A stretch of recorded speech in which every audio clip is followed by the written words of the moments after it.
What if fear no longer had a voice?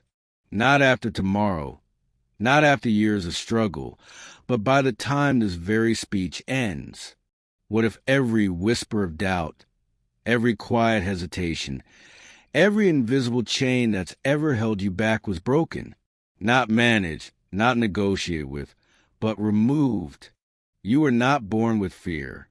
It was taught to you, trained into you, installed by men who had long since surrendered their own power. And what could be installed can be uninstalled.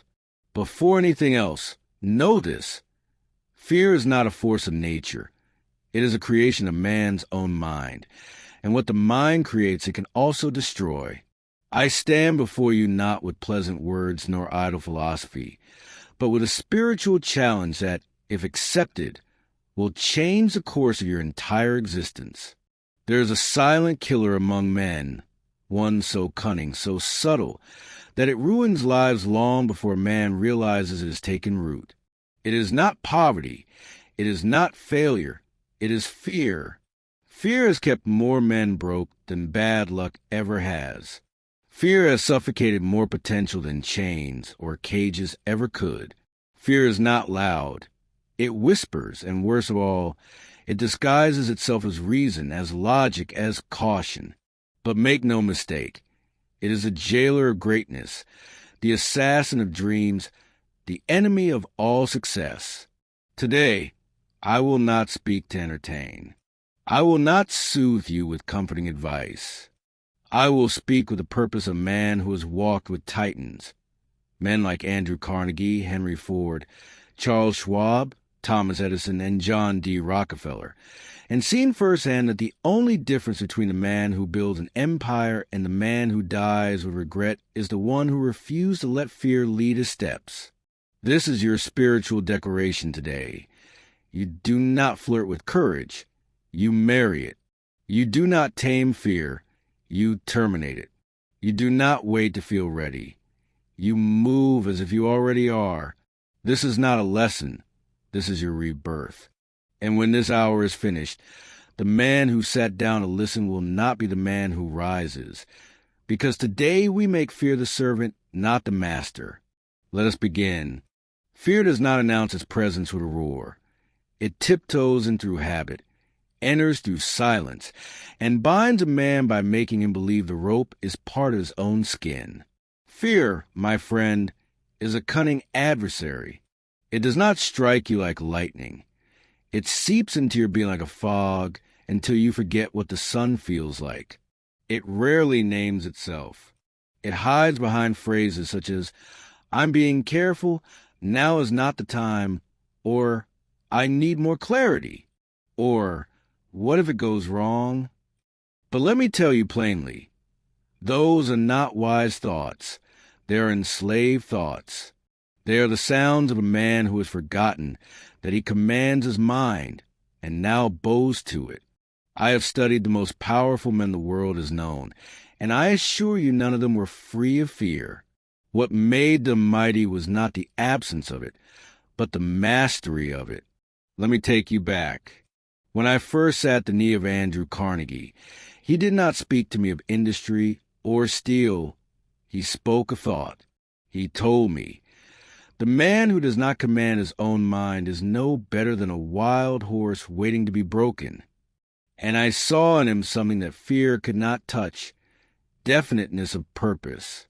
You see, fear has one aim, to scatter your energy, to make you pause when you should act, to make you hesitate when you should move, to make you think in circles until the opportunity is gone. It is a silent thief, and it steals more than action. It steals the identity of the man you were born to become. Consider this. Fear begins as a thought, a small whispering thought, a doubt, a hesitation. But if that thought is not seized and replaced, it repeats. And what repeats becomes rhythm, and what becomes rhythm becomes identity. That is how fear conquers nations. Not through guns, not through blood, but through minds that surrender their power without a fight. And so, I must ask you, what fears have you allowed to become habits? The fear of poverty, the fear of criticism, the fear of loss, the fear of ill health, the fear of old age, the fear of death. I name these 6 ghosts in Think and Grow Rich because they haunt more men than failure ever could. But the most dangerous thing about them is that they often come disguised as intelligence, as caution, even as humility. Let me give you an example. Henry Ford was not the most educated man of his time, but he possessed one trait that made him king over men of letters and scholars alike. He did not let fear make decisions for him. When he said he would build an automobile for the common man, he was not cheered. He was mocked. They said it was impossible, that he lacked the knowledge, that it had never been done. And yet, he built it. Why? Because he refused to entertain fear at all. For it understood a law most men never discover, that fear multiplies in silence, but courage multiplies in motion. Even Edison, when faced with 10,000 failures, never once gave fear the final word. Why? Because he had already decided the ending in his mind, and he trusted the law of repetition to carry him there. He understood that the mind must be trained like a machine, that fear is merely untrained imagination running wild in the absence of purpose. And so, I ask you now, what part of your life has fear taken root in? Look closely. Does it hide in your hesitation to speak with boldness? Does it whisper when you delay the dream you say you want? Does it guide your hand when you settle for a life far beneath your design? Do not excuse it. Do not explain it. Name it, face it, and then replace it. Because here's the truth no one will tell you. Fear does not leave the man who tolerates it. It leaves the man who rejects it like poison. You do not defeat fear by hoping it goes away. You defeat it by standing taller than it. You do not escape fear by thinking your way around it. You walk straight through it and discover it was a ghost all along. Charles M. Schwab understood this. He once told me, Mr. Hill, the world does not belong to the man who avoids mistakes. It belongs to the one who moves forward regardless of them. That is the truth of power, that fear will always scream, but your faith must speak louder. And faith is not born from inspiration. It is born from repetition. If you repeat fear, you live in fear. If you repeat power, you begin to radiate it until fear no longer recognizes you. So, let me leave you with a challenge. From this day forward, you will write down every fear that has paralyzed you. You will no longer let it hide behind excuses. You will call it what it is, a lie. And then, each morning, you will speak its opposite with conviction. I am not afraid of failure because I am a man of execution. I do not fear criticism because I am loyal to my vision, not to applause. I do not fear poverty because I know that riches begin in thought and multiply in action. I do not flinch before uncertainty because I am the author of certainty. You say it until your soul believes it. You say it until fear no longer has a seat in your thoughts. Because the man who removes fear is not the man who was never afraid. He is the man who stood taller than his own mind. And that, my friend, is where mastery begins. The subconscious mind does not reason. It does not judge. It does not argue. It accepts and acts upon whatever is repeated with belief. And therein lies both your prison and your liberation. Let us now move from the battlefield of fear to the command center of the mind. For if fear is the enemy, then the subconscious mind is the battlefield, and autosuggestion is your most powerful weapon. You may not see it with your eyes, but it governs every step you take, every word you speak, every result you attract. The subconscious does not sleep. It does not question. It simply receives and reflects what it is given through repetition, through emotion, and through belief. This is no mystical claim. It is a law, a universal principle as real and rigid as gravity itself. Allow me to be direct. If you have lived in fear and lack in hesitation, it is not your fault. It is your programming. And if that programming has been written by others, by your environment, your past, your pain, or the frightened voices of small minds, then of course you have hesitated. Of course you have doubted. Of course fear has held the reins. But here's the revolutionary truth. You can reprogram the entire system. Let me tell you how. Let us take a lesson from Henry Ford. This man repeated to himself and to others without apology, whether you think you can or think you can't, you're right. Now, what is that but autosuggestion? And he did not say it once. He lived it. He built empires from it. He faced ridicule with it in his mind, and eventually the world bowed, not to his strength, but to his belief. Why? Because belief is contagious, but first it must be installed. Now, understand this. Autosuggestion is the act of deliberately feeding the subconscious mind the beliefs you want it to operate from. You do this through repetition, through emotionalized statements of identity, purpose, and faith, and you do it until the old beliefs have no oxygen left to survive. You do not beg the subconscious to change. You command it. You do not wish for better thoughts. You install them with force, with rhythm, with precision. Let me ask you, what words do you say to yourself when no one is watching? That is your reality. Do you say, "I'm not ready"? Then your subconscious responds, "Understood, you are not ready." Do you say, "I'm afraid I'll fail"? Then your subconscious says, "Understood, let us avoid risk." Do you say, "What if this goes wrong"? Then your subconscious prepares you to fail and ensures you'll miss what could go right. You must speak with new language now. You must say, "I am fearless. I execute boldly. I lead my thoughts. They do not lead me. I am the architect of my belief." You speak these truths daily. You write them in ink. You declare them out loud.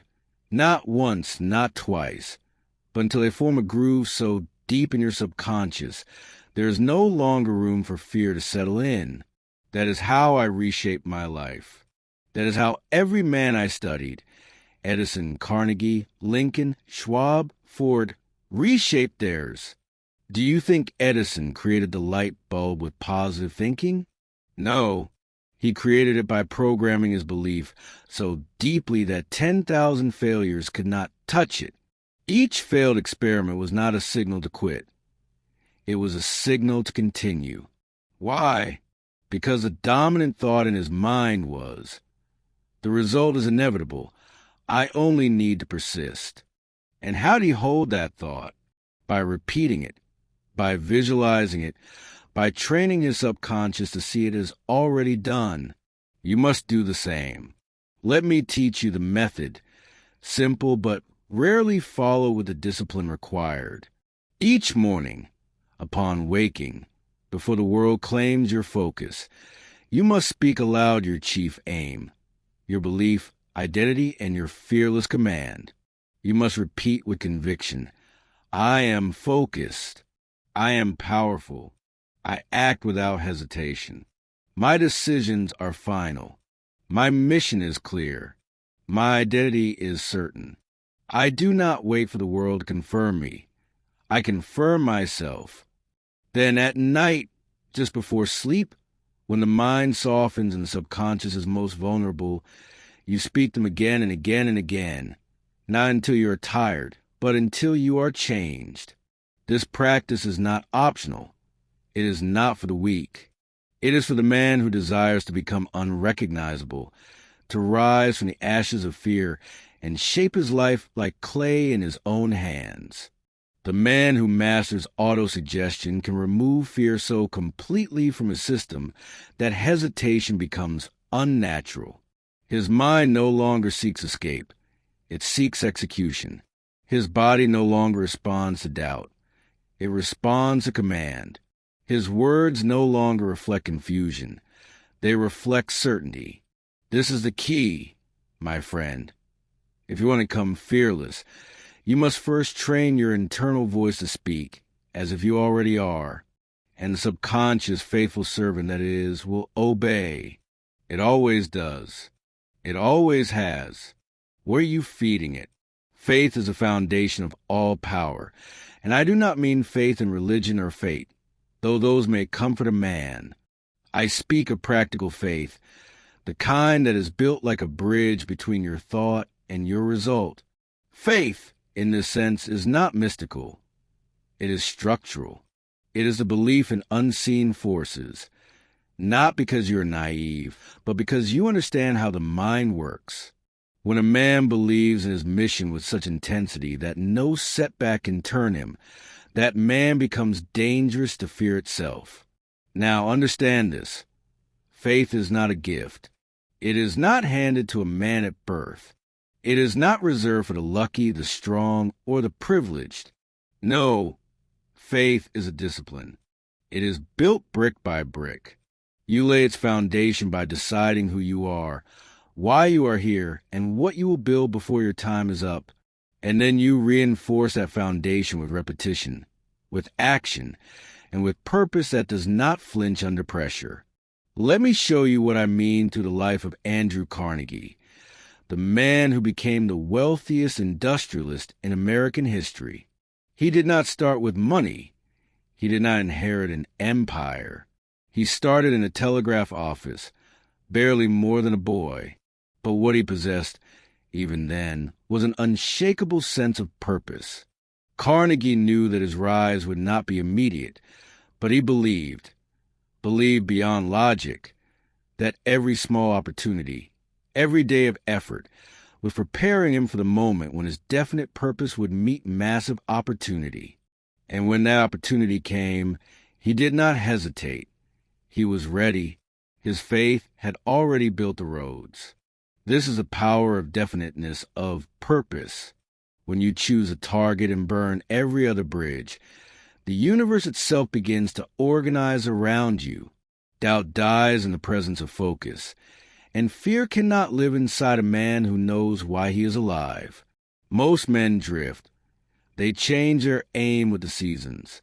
One week they desire freedom, the next comfort, the next applause. But the man of purpose, he does not drift. He is fixed like a compass, unmoved by the winds. He wakes each day not to react, but to execute. Now look at Abraham Lincoln. His presidency was forged in fires of division, the country torn in two, allies wavering, enemies rising. And yet, Lincoln held to his mission.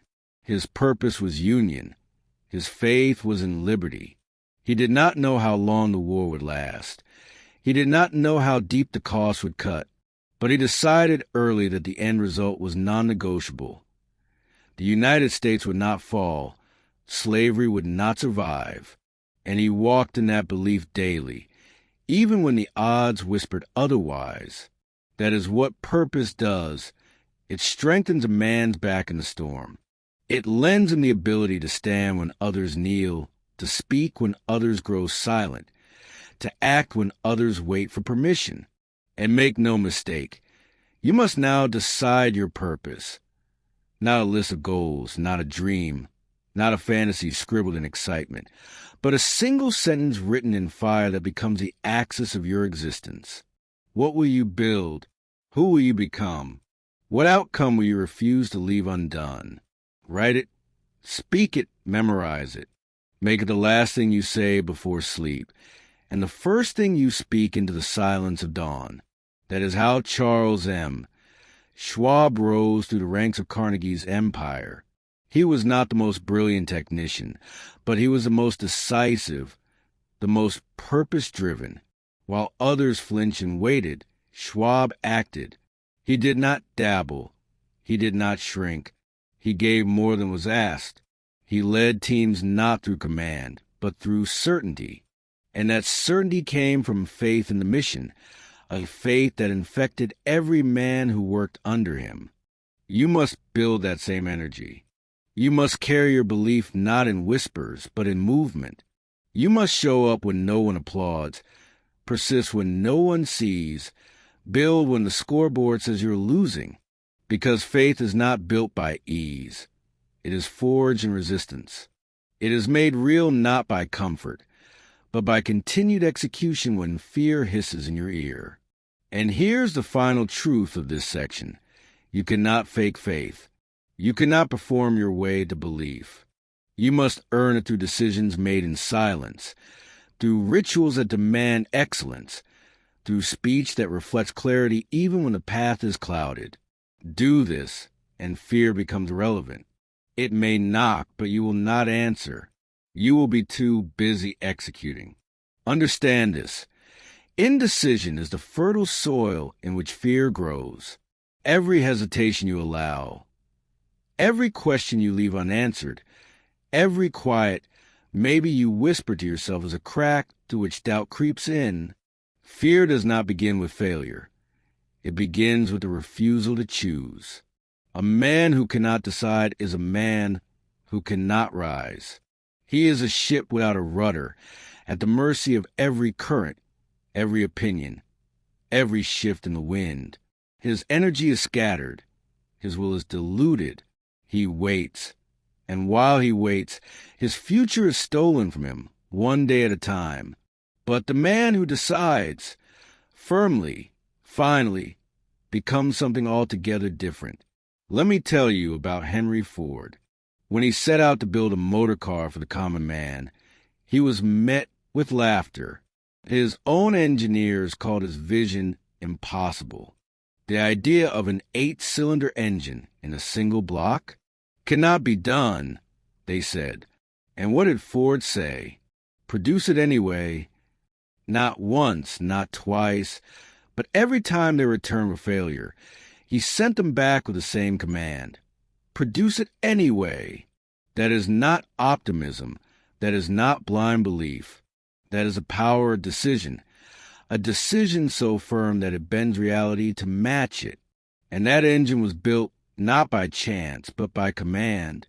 Now ask yourself, when was the last time you decided with that kind of finality? Most men do not. They dance around commitment. They try, but do not burn the bridge.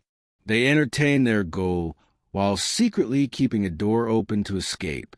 And as long as that door exists, fear has a place to live. You must understand this. Decisiveness is not about being correct all the time. It is about being committed.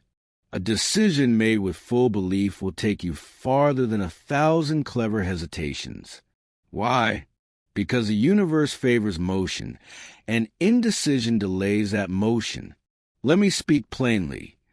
The most successful men I studied, Ford, Edison, Carnegie, Schwab, they all shared this in common. When they made up their mind, they moved. And when they moved, they did not look back.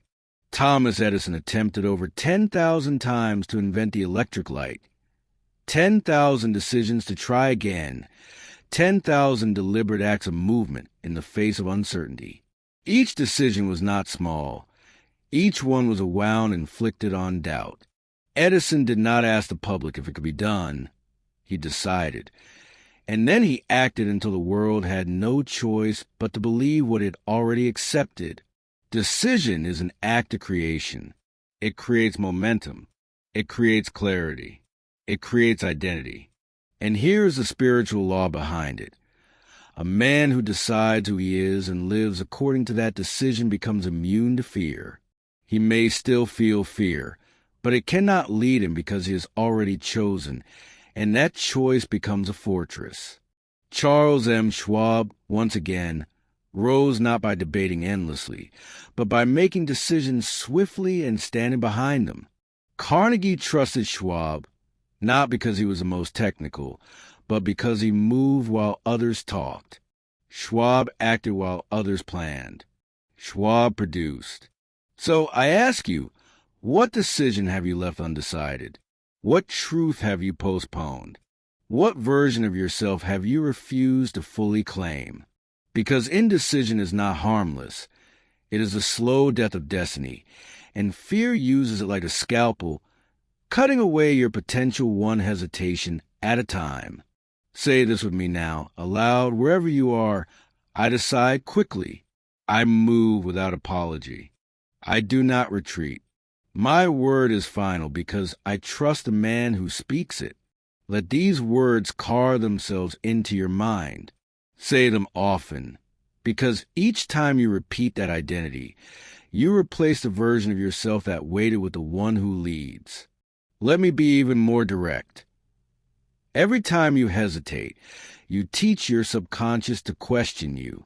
Every time you delay, you whisper to your mind, "My will is not trustworthy."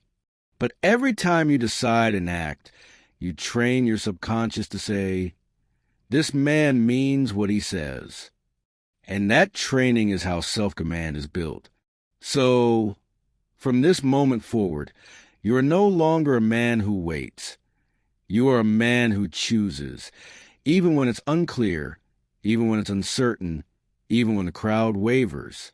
You choose because you're the architect of your life, and the builder does not ask the bricks for permission. He lays them anyway. The man who will become fearless must first understand this. Fear is not an event. It is a habit. It is not something that simply appears when conditions are wrong. It is a pattern born of repetition, installed through years of unchallenged thought. And as with any habit, it can be rewired if you are willing to apply greater repetition in the direction of strength. Let's examine what repetition truly means. Not the mindless repeating of tasks, but the deliberate imprinting of a new identity through the daily, disciplined use of thought. This was the cornerstone of my teaching, and I called it by many names: autosuggestion, definiteness of purpose, and most importantly, thought control. But let us not speak in abstractions. Let me show you how this operated in the minds of the greatest men I ever studied. Andrew Carnegie, the man whose wisdom laid the foundation for all of my life's work, did not rise from a family of wealth. He was born into struggle, into silence, into what the world would call disadvantage. But Carnegie understood something that very few ever grasp. The mind, once fixed upon a definite aim, will begin attracting to itself every condition necessary for fulfillment of that aim. And so, every morning he spoke his aim aloud.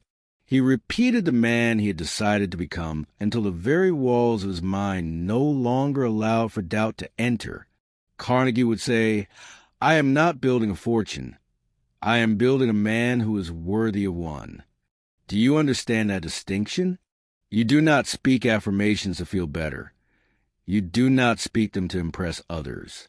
You speak them because your subconscious believes what it hears the most, and therefore you must feed it power until it no longer recognizes fear as an option. Now, consider Thomas Edison. He once said, "I never failed once. I merely found 10,000 ways that won't work." That was not merely a clever statement. That was a ritual of thought. Edison did not entertain failure because he had rehearsed success so frequently in his mind that failure could find no foothold. He awoke each day, regardless of yesterday's results, and stepped into his laboratory with a certainty that something was forming, even if the rest of the world could not yet see it. That is a habit of thought I am asking you to install. A belief so deeply etched into your identity that fear cannot live in your system. Not because you do not feel it, but because your dominant thoughts leave no room for it to grow. Let me offer you the tool, repetition. It is a hand that chisels the mind, not just repetition of words, but repetition of behavior, repetition of posture, repetition of discipline, until the old patterns break under the weight of the new. I advise my readers, and I advise you now, to begin each morning with the following: a clear, written statement of your definite aim, a vocal declaration of that aim with emotion, a moment of visualization, seeing yourself as a man who has already achieved that purpose, and finally a silent vow: I do not flinch, I do not fold, I do not entertain fear. These 4 acts, done consistently with faith and emotion, will begin to restructure your subconscious mind. They will form new grooves in your thinking, and those grooves become your mental roads. And once the roads are paved, your thoughts begin to travel them by default. This is what happened to Henry Ford. He was not the most educated man. He was not the most eloquent. But he had a system, a mental factory, if you will, that produced certainty. When asked how he would solve a problem too complex for him, he said, "I do not need to know the answer. I can summon to my mind or to my team any expert I require. The belief that the solution exists is already enough." Do you see what that means? He had already removed fear from the equation because, in his mind, failure had no place.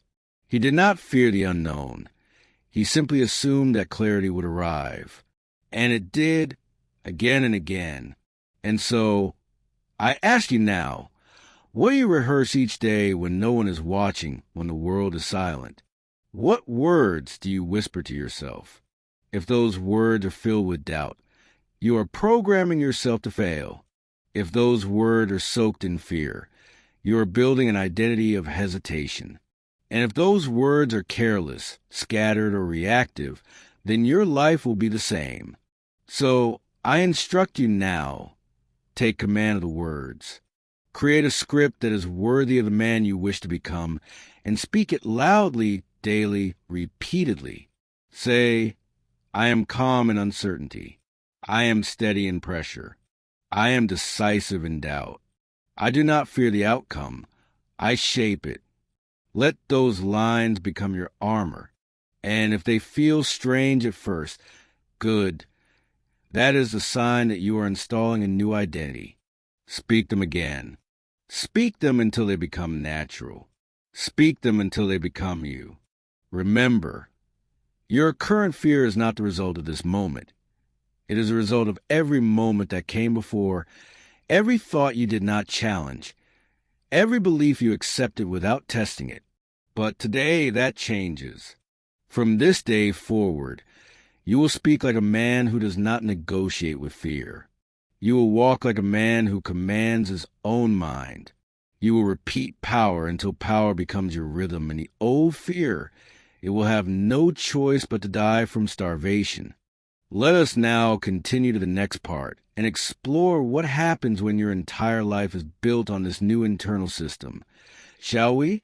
Once a man has begun the process of reprogramming his mind through repetition, he must take the next step, perhaps even more critical, and that is to guard the environment of his thoughts.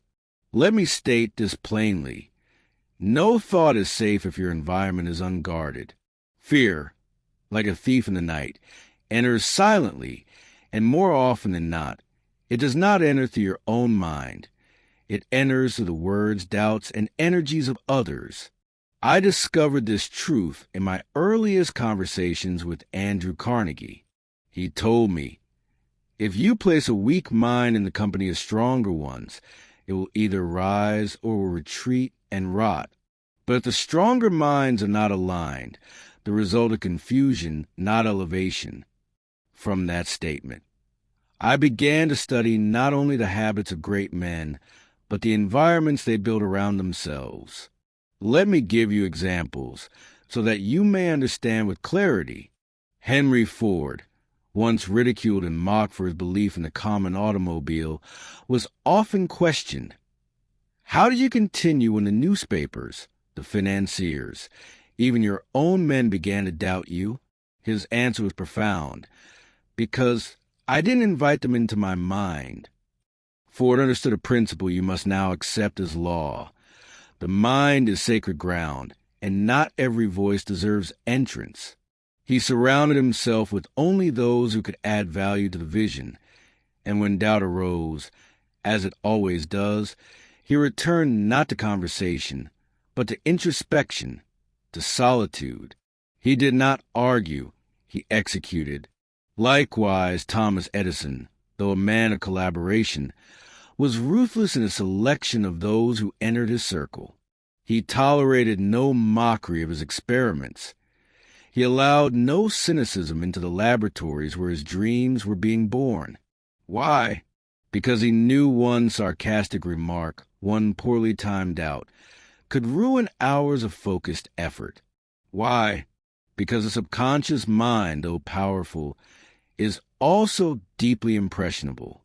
You may feed it power all morning through affirmation and repetition, but if you then walk into a room of gossip, sarcasm, and low ambition, you contaminate the mind's atmosphere. Let us return to Charles M. Schwab, a man who built steel empires and commanded the loyalty of entire industries. He once told me that the most important decision a man makes each day is not what he will do, but whom he will listen to. Schwab surrounded himself with clarity, not simply intelligence, not just skill, but clarity. He wanted no part in the complaints of the world. He had no interest in voices that predicted failure. If a man could not speak with belief, Schwab would not listen. Now, you must ask yourself, who has been allowed too much access to your subconscious? Whose voice do you hear when fear speaks? Is it your own, or the ghost of a parent who doubted you, a friend who failed and now mocks success, a teacher who whispered mediocrity into your spirit? You must become ruthless in this evaluation, not cruel, but decisive. This is the mental discipline required for greatness. To filter your influences as carefully as you would protect your wealth, because truly your attention is your greatest currency. Would you leave gold coins scattered on a public street? Then why would you leave your thoughts open to anyone with an opinion? There are men who drain your belief with every sentence. There are voices that sound reasonable but hide poison. They mock ambition. They worship comfort. They disguise fear as logic and call your vision unrealistic. These are not advisors. These are saboteurs, and they must be removed from your mental circle. Let me show you how to do this. Audit your conversations. Who lifts you? Who reinforces the new identity you're building? Who causes doubt to rise, even subtly? Protect your silence. Before you begin your day, spend time in complete thought control. Speak your script. Rehearse your affirmations. And let no voice enter until your mental armor is sealed. Refuse to explain your mission. The more you explain, the more you weaken your internal certainty. Speak your aims only to those who can help build them. To the rest, offer silence. Create a ritual of alignment each evening. Return to the vision. Reconnect with your definite purpose. Review your actions. Rebuild the belief that the world tried to erode. This is not arrogance. This is self-command. Remember Abraham Lincoln. Though known for his kindness, he was also a man of silence. He did not waste words. He did not defend every decision. He carried a stillness that unnerved his critics because it came not from ego, but from clarity of mind. That clarity is now your goal. It begins with the recognition that your mind must be treated like a fortress, not a hallway. Let this be your rule. If they do not sharpen my belief, they do not get access to it. Now, say this aloud. I do not allow fear into my circle. My subconscious is sacred, and I protect it with precision. My mental atmosphere is pure, powerful, and aligned. Speak these truths until they no longer feel like defenses, but standards. And when you live by those standards, fear begins to suffocate. It loses its allies. It loses its entry points. It loses the chorus of voices it once used to weaken your spine. Because now your mind is clean. Now your belief is sealed. Now your focus is forged, and your inner fortress can no longer be breached. Let us proceed to the next part, where you will learn to move into action without hesitation. For the final enemy of fear is motion. Shall we? There is a truth as old as time and yet as urgent as breath itself. Fear cannot exist in the presence of decisive action. While many men attempt to think their way out of fear, the builders, the producers, the titans of industry, they know the deeper law. Fear cannot be reasoned with. It can only be overrun. Let me tell you what Andrew Carnegie once revealed to me in a private moment of startling clarity. The best way to destroy fear is to act so quickly that there is no time to speak. This, I later discovered, is the thread woven through every story of greatness I have ever written about. Decisive movement in the face of uncertainty. Let us take Henry Ford, for instance. When others hesitated, he built. When others debated feasibility, he constructed assembly lines. When the experts said it couldn't be done, he acted as if it had already been done. For he was not immune to fear. No man is. But he had learned a secret most men never understand. You do not wait for the disappearance of fear. You move despite it. And here's why this works. Fear feeds on inactivity. It breeds in stillness. It multiplies in delay. Every time you wait, every time you hesitate, you give fear a chance to whisper its poison. But when you move, even clumsily, even imperfectly, you cut off its oxygen. You silence its voice. You teach your subconscious this undeniable lesson. I lead and fear follows. Let us pause here and reflect on the case of Thomas Edison. This was not a man of endless contemplation. He was a man of endless iteration. When asked about his thousands of failures in creating the light bulb, he didn't weep or regret. He replied, I have not failed. I've simply found 10,000 ways that won't work. Now, why would a man see failure as information? Because he never stopped moving. The moment one approach failed, he acted again. That movement, that forward thrust, it kept fear from nesting in his mind. You may wonder, how do I apply this to my own life? Let me give you a pattern. Do not wait to feel ready. Readiness is a byproduct of movement, not a prerequisite for it. The man who waits for courage never receives it. Courage arrives in motion, not in silence. Shorten the space between idea and action. When your mind offers a bold thought, to speak, to write, to build, to reach, you must act within moments.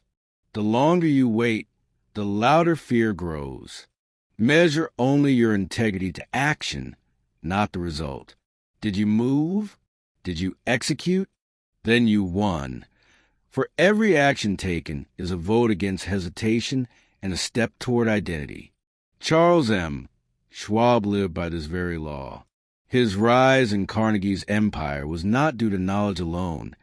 It was due to speed of execution. While others debated, Schwab decided.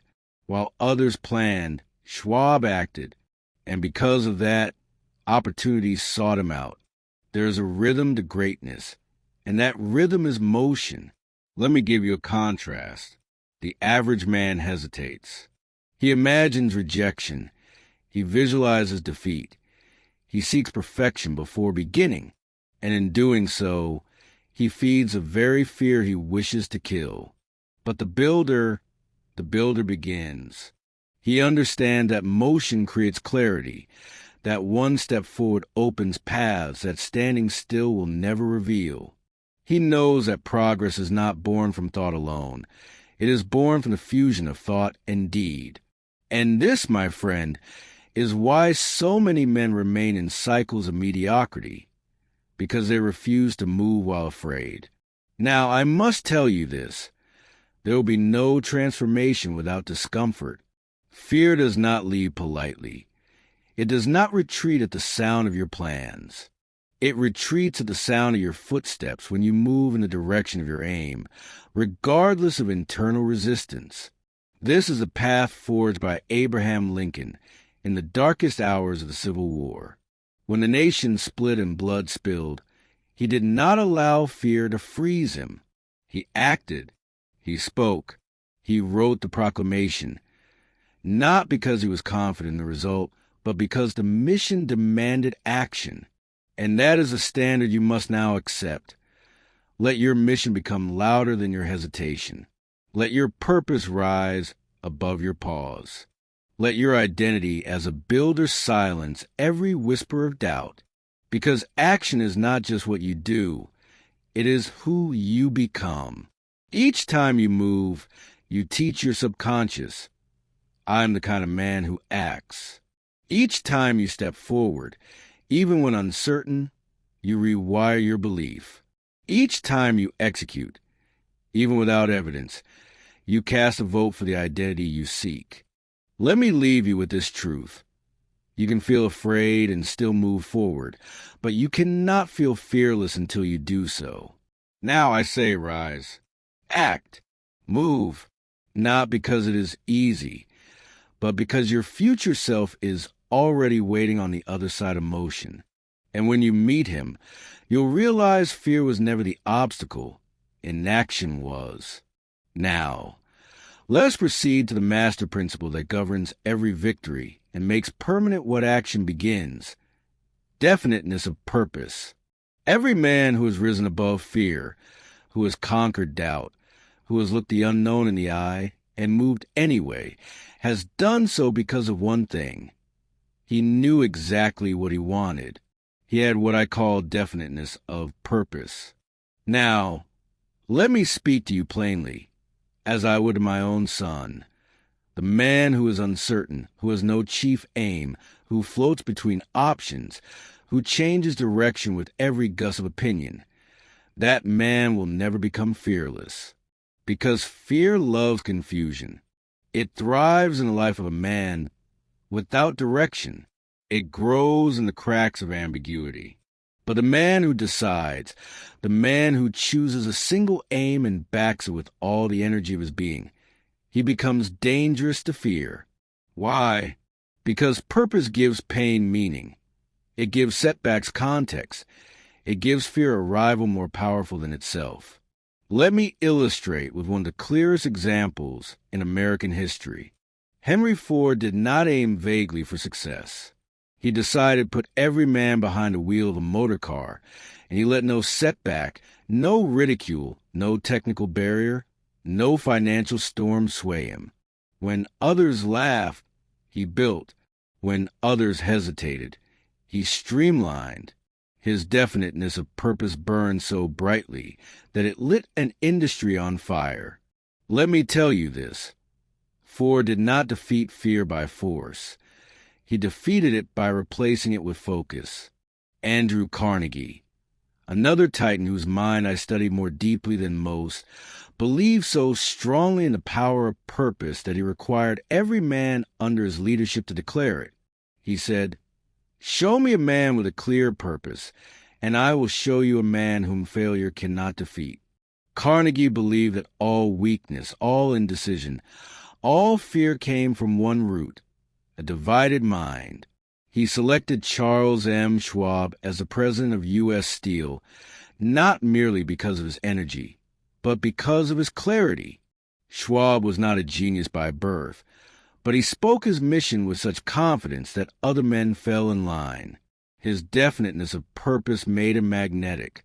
And what of Abraham Lincoln? Do you suppose that man stood against a fractured nation, issued the Emancipation Proclamation, and led through war without fear? No, he knew fear, but he also knew his purpose, and it was more sacred than his safety. He was not trying to figure out. He was not looking for options. He had made a final decision that the Union would endure and that the cause of freedom would not be silenced. That decision gave him spine. It gave him resolve, and it made him immune to paralysis that fear brings. Now I ask you, dear listener, have you decided? Have you chosen a purpose so deeply, so completely, that it anchors you in every storm? Because until you do, you will always be prey to fear. You will always be tempted to quit. You will always need more motivation, more inspiration, more reminders. But when you decide truly, finally, something miraculous occurs, you stop asking, "Can I do this?" And you start saying, "This will be done." You no longer debate your options. And because the path is fixed, you no longer fold under resistance, because the mission is not open for negotiation. I will give you a command now, and I urge you to take it seriously.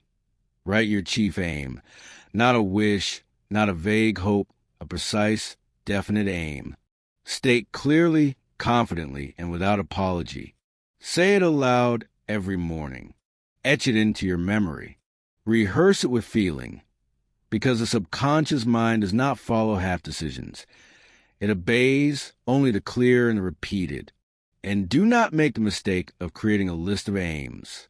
Choose one aim, one mission, one dominant desire to which all other actions bend. That is what makes a man formidable. That is what makes fear retreat. You cannot fear the opinions of others when your energy is consumed by pursuit. You cannot be paralyzed by what-ifs when you have declared, "This is what will be." Let me leave you with this story. When Edison was working on a light bulb, a reporter asked him after his many failures, "Mr. Edison, do you ever consider giving up?" Edison replied, "Young man, I have decided to create this light, and now I'm simply eliminating the ways that do not lead to it. That is definiteness of purpose. It is the death of doubt. It is the root of all power. It is the foundation on which the fearless man stands while the uncertain man sinks." So, I ask you again, have you decided? If not, decide now. Because until you do, every step forward will be accompanied by hesitation. And hesitation is the ally of fear. But once you decide, you'll begin to move like a man with fire in his eyes, and fear will no longer recognize your face. Shall we go even deeper now, into the force that reinforces his purpose and gives it lasting life? Let us now enter the heart of the subconscious mind through the sacred ritual of autosuggestion. Shall we? Now that you have declared your purpose, you must reinforce it until it becomes louder than every doubt, every distraction, every whisper of fear that once ruled your life. And that reinforcement comes to the master key of the mind, autosuggestion. You may ask, "Mr. Hill, what is autosuggestion?" Let me answer as plainly as I can. It is the act of feeding the subconscious mind a new reality through repetition and emotion until that reality becomes identity. You see, my friend, your subconscious does not accept truth. It accepts repetition. It does not follow logic. It follows dominance. The words you repeat, whether aloud or in thought, whether with belief or sarcasm, they are building you line by line, day by day, word by word. That is why I must implore you, repeat this speech daily, not once, not when convenient, not when you feel inspired. Every morning, every night, until the voice you hear within is no longer the voice of fear, but the voice of conviction. Because the enemy of progress is not failure. The enemy is forgetting. And what you do not repeat, you will forget. What you do not rehearse, you will not become. Let me remind you, Henry Ford did not repeat weakness. He repeated belief. He famously said, "Whether you think you can or think you can't, you're right." That was not a clever saying. That was mental programming. He did not allow space for doubt. He spoke only a possibility, and because he repeated it, his mind accepted it. And because his mind accepted it, the world followed his thought. Thomas Edison did not wait for the crowd to believe in his vision. He believed first, and he spoke it into the silence, into the void, into the dark rooms of failure.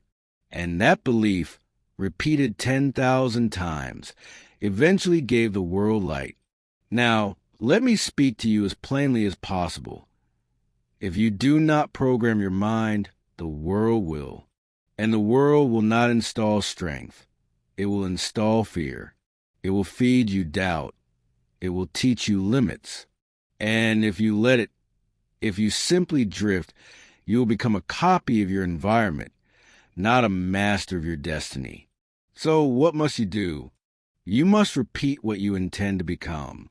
You must speak to yourself as a commander speaks to his army, with force, with clarity, with finality. Each morning, rise and declare, I am not afraid. I act without hesitation. Everything is working in my favor, and I move like it.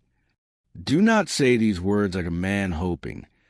Say them like a man deciding. Do not whisper them with apology. Speak them with presence, because the subconscious mind listens not to the volume of your voice, but to conviction in your tone. That is why Andrew Carnegie demanded that his men recite their aims aloud each day. He knew that repetition was not a gimmick. It was the method. You do not need another speech. You need the speech again and again until it becomes your voice. And do not treat this as a message for today. Treat it as a ritual for a lifetime. Burn these words into your spirit. I do not beg fear to leave. I replace it with faith. I do not delay action. I speak, I move, I become.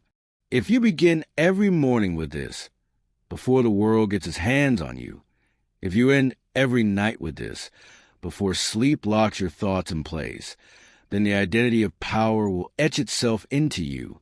The man you were, the man who hesitated, who shrank, who doubted, he will disappear. And in his place, a man who walks in silence but moves the world. That is not theory. That is not fantasy. That is the law of mind control, not over others, but over self. So, do not scroll to the next idea. Do not chase another voice. Do not water down this instruction. Repeat this speech until every bone in your body believes it, until your actions obey it, until your posture begins to reflect it. And without effort, without reminder, this is not suggestion. This is autosuggestion. And if you will honor it with discipline and fire, there will come a day, and not long from now, when the man who once feared everything is no longer recognizable. Shall we press forward? Let us now deal with the next enemy that must be confronted, the opinion of others. Let us continue. There comes a time in every man's life when he must choose. Will I live by my own vision or by the opinions of the crowd? For most, that choice is never made. They drift, they defer, they delay their destiny in favor of approval, and in doing so, they sentence their greatness to silence. Let me speak to you now with full force. The fear of other people's opinions is a thief. It robs you not only of peace, but of power. It is not harmless. It is not polite. It is poison dressed in the garments of social acceptance. You must make a firm decision. The opinion of the crowd shall never outweigh the voice of my own purpose. Too many men wait for permission. They delay their calling until their neighbor agrees with it. They shrink their voice to fit the small minds around them, and in doing so, they trade their birthright for belonging. But no man who has ever shaped the world was accepted by it first. Did Abraham Lincoln wait for applause before issuing his Emancipation Proclamation? No. He was mocked, condemned, hated by many. Yet he moved forward not because it was popular, but because it was right. Did Thomas Edison take a poll before he pursued his inventions? No. His critics called him mad, a failure, a dreamer, but he paid no mind. Why? Because he did not look to the masses for direction. He looked within. And Henry Ford, when the world said the car was a toy, a novelty, a foolish idea, he built it anyway. He trusted his vision more than he feared their laughter. That is the kind of man you must become. A man who does not consult the crowd before taking his next step. A man who does not explain his every move to those who have built nothing. A man who does not tremble in the face of mockery, but grows sharper in it. Understand this. The crowd will never understand you. That is not their role. Their role is to observe. Your role is to build. And the moment you confuse the two, The moment you let the opinions of idle men shape your actions, you forfeit your edge. Let me tell you something few will admit. Most of the people whose opinions you fear are not thinking about you at all. They are too busy wrestling their own demons, too wrapped in their own insecurities, too scattered to lead even their own lives. And yet, these are the voices you allow to steer yours? No, that ends now. From this moment forward, you must create distance between your mission and their misunderstanding. Not from hatred, but from clarity. You are not here to be understood. You are here to become undeniable. The critic does not build statues. The cynic writes no history. The gossip carves no legacy. But the man who moves in silence, who walks with conviction, who builds without begging for applause, he becomes a force. Repeat this to yourself until it becomes law. Their opinions are not my instructions. Their doubts are not my blueprint. Their approval is not required, only my commitment. This is not arrogance. This is alignment. And when you are aligned with purpose, the voices that once terrified you begin to sound like background noise. They lose their grip because you have found something louder, the truth within you. I tell you now, there is no faster way to kill fear than to stop living for the expectations of the fearful. So, when they mock you, keep building. When they doubt you, stay silent. When they ask, "Who do you think you are?" you answer with action. You are the man who leads himself. You are the man who walks forward without explanation. You are the man who has burned the bridge to external validation. Say aloud, "I do not live for their applause. I live for my purpose. I do not wait for approval. I act from decision. I do not fear the crowd. The crowd fears my clarity." Let that be your shield the next time you feel the sting of judgment. Let that be your sword the next time fear of criticism rises in your chest. Because a man who fears opinion forfeits destiny, but a man who kills that fear, he walks with a presence that silences rooms without uttering a word. Let us continue. Let us now speak of force greater than logic, greater than strength, greater than talent. A force that builds empires from dust, lifts men from obscurity, and steadies the hand of the builder when the winds of failure howl. That force is faith. Not faith as the world misuses it, not blind optimism or wishful thinking. No, the faith of which I speak is earned, forged, installed through repetition, through discipline, through the daily rehearsal of belief long before the results arrive. Faith is a weapon that slays fear, not with emotion, but with certainty. Understand this. Fear cannot survive in the presence of true faith. And I say true because the kind of faith that bends under pressure is not faith at all. It is illusion. You must forge a faith so strong, so grounded, that no amount of darkness can unseat it. And how do you forge such a thing? Through repetition, with emotion, by feeding the subconscious mind daily with words, commands, affirmations, until it begins to obey. Every morning, you must speak your identity aloud. Every night, you must rehearse the man you are becoming. And every time fear attempts to speak, you must interrupt it with certainty. Let me tell you a story. When Thomas Edison was working on the invention of the light bulb, he was asked, after hundreds of failures, whether he felt he had wasted his time. He answered, not with frustration, but with faith, "I have not failed.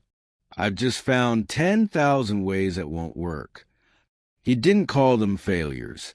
He didn't question his path because the invention already existed in his mind, and he had faith that it would soon exist in the world. That is how you must live. You don't need to see the proof before you act. You act because the outcome is already real to you. Henry Ford once said, "Whether you think you can or think you can't, you're right." This wasn't a clever phrase. It was a statement of universal law. A man's belief is the seed of his results. What he accepts in the depths of his mind becomes law in the material world. So, what are you accepting? What are you repeating? What are you rehearsing when no one is looking and the world is silent? Because that is where faith is formed, not in public, not in applause, but in private, in solitude, in the early hour where your words echo against the walls and slowly sink into your being. This is not mysticism. This is psychology. This is the science of autosuggestion, which I laid down in the pages of Think and Grow Rich and witness in the lives of every man I ever studied. Andrew Carnegie did not become a titan of wealth by accident. He rehearsed his belief in himself. He spoke his goals aloud. He fed his subconscious with purpose until every cell in his body moved in unison toward it. He did not wait for the world to believe in him. He believed first, and the world had no choice but to follow. You must do the same. Say this aloud. I believe in my purpose, even before results appear. I feed my mind with power until it forgets weakness. I move in faith, not because I feel ready, but because I have decided it is so. This is the rhythm of a man who becomes unshakable. This is the discipline that kills fear, because repetition with feeling creates identity, and identity overrules emotion. You must install belief so deeply, so frequently, that fear has no space left to breathe. And when doubt creeps in, as it will, you do not argue with it. You do not reason. You simply return to the script you repeat. That is the most powerful discipline a man can possess. Not just to feel strong, but to repeat strength until it becomes his nature.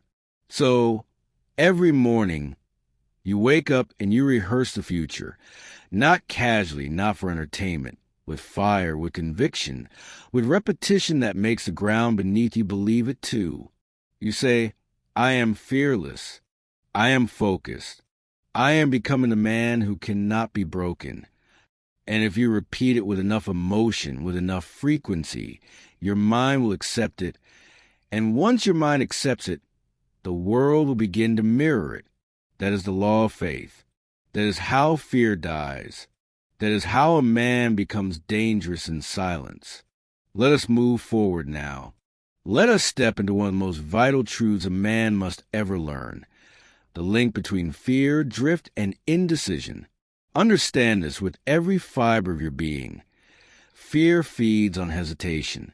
It draws its power not from the external world, but from the internal confusion of a man who has not made up his mind.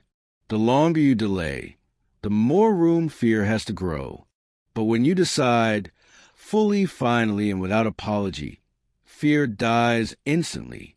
Decision is the great eliminator. It clears the fog. It silences the voices. It evicts fear from the chambers of your mind. And the failure to decide, that is the beginning of drift. I have said this before, and I say it again now with more urgency. Drift is the silent destroyer of all dreams. A man may survive pain. He may endure failure. But he will be destroyed by drift, the quiet, daily slide into mediocrity that begins the moment he refuses to make a firm choice. Let me give it to you plainly. If you are not deciding, you are drifting. And if you are drifting, you are not free. You are a puppet of fear, a prisoner of external influence, a leaf blowing in the wind, tossed by emotion, opinion, and circumstance. Now listen closely. Every man I ever studied, every titan of industry, every giant of history, they all shared one trait in common. Decisiveness, not recklessness, not haste, but clear calm, final decisions made quickly and rarely reversed. Let me remind you of Henry Ford. When he set his sights on creating a motor car for the common man, he did not ask permission. He did not seek approval from the doubters, nor debate endlessly with his peers. He made a decision, and the world adjusted. His own engineers told him an 8-cylinder engine in a single block was impossible. Ford looked him in the eye and said, "Build it anyway." And they did, not because it suddenly became possible, but because his decision left no room for retreat. Charles M. Schwab, trusted by Andrew Carnegie to lead the steel empire, rose not through technical genius, but through unwavering decision in times of pressure. When others hesitated or looked to escape responsibility, Schwab stepped forward. He acted, he led, and Carnegie, his entire fortune was built upon one thing: definiteness of purpose, a purpose so clear, so fully accepted, that every action aligned with it, every decision pointed to it. There was no drift, only direction. Contrast that with the average man. He hesitates, he overthinks, he waits to feel ready, he delays decisions until circumstances are perfect, which they never are. And in the delay, fear takes root, doubt grows, momentum dies. Do not let this be you. A man cannot afford to live in maybe. A man must choose.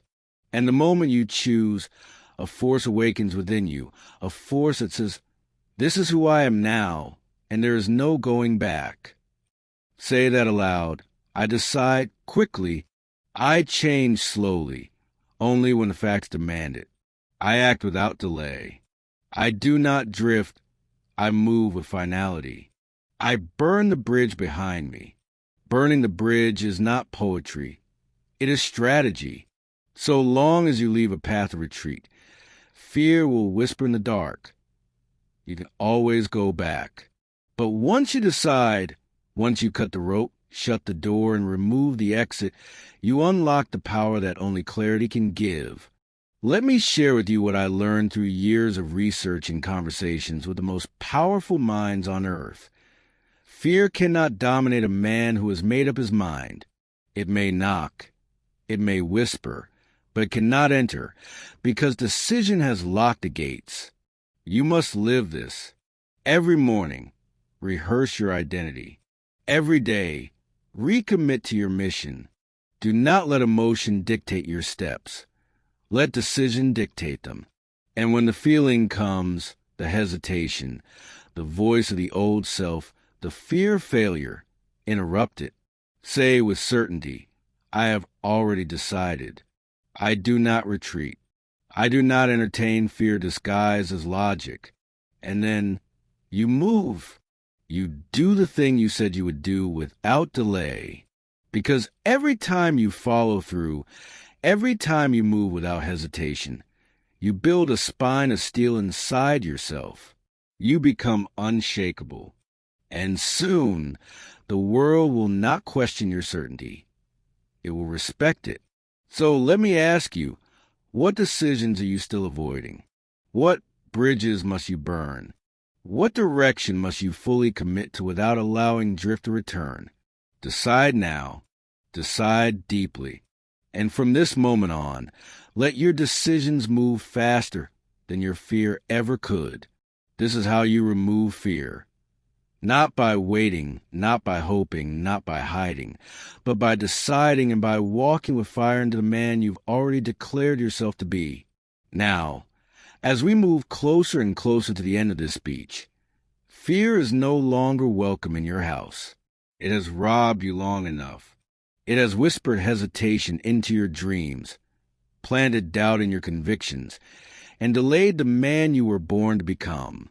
But today it ends. You do not belong to fear. You are not its puppet. You are not average. You are not ordinary. You are not another man drifting through life, hoping things improve. You are the builder of thought, the commander of action, the master of decision. And from this day forward, you will not act as if. You will act because it already is. You are not waiting for strength. You are installing it daily, hourly, with every word, every repetition, every quiet declaration you speak when the world isn't watching. Let the old voice die, the voice that questioned, the voice that hesitated, the voice that waited for perfect timing. It is no longer yours. Your new voice has no room for fear. It walks with calm, it speaks with clarity, and it moves with conviction. And when resistance rises, as it will, you will not fold. You will repeat, because repetition is how men become forged in fire, because repetition is the builder of identity. And this speech, what you just absorbed, is not entertainment. It is your blueprint. It is your architecture belief. It is the structure you return to daily until your subconscious mind knows no other rhythm than certainty. You must return to this message again and again and again. Not once, not when you feel weak, not when it's convenient, but every morning, every time the world feels heavy, every time the old self tries to claw its way back in. You play this speech aloud. You speak its lines. You walk its energy until fear is not just silenced, but forgotten, until the man you've been pretending to be dies quietly in the night, and the man who speaks with faith rises. Say it now. Fear no longer lives here. I do not ask for permission. I move with power. I do not repeat fear. I repeat strength until it becomes my nature. This is a final word, not because the work is over, but because yours is just beginning. Now go. Walk with fire. Move with discipline. Live like the man who fear cannot touch, because that man is already you. Let them wonder what changed. Let them feel your silence before you speak. Let them witness what belief forged in repetition becomes. You are no longer a man at the mercy of fear. You are the architect. You are the fire. You are the command. And now you walk like it's done.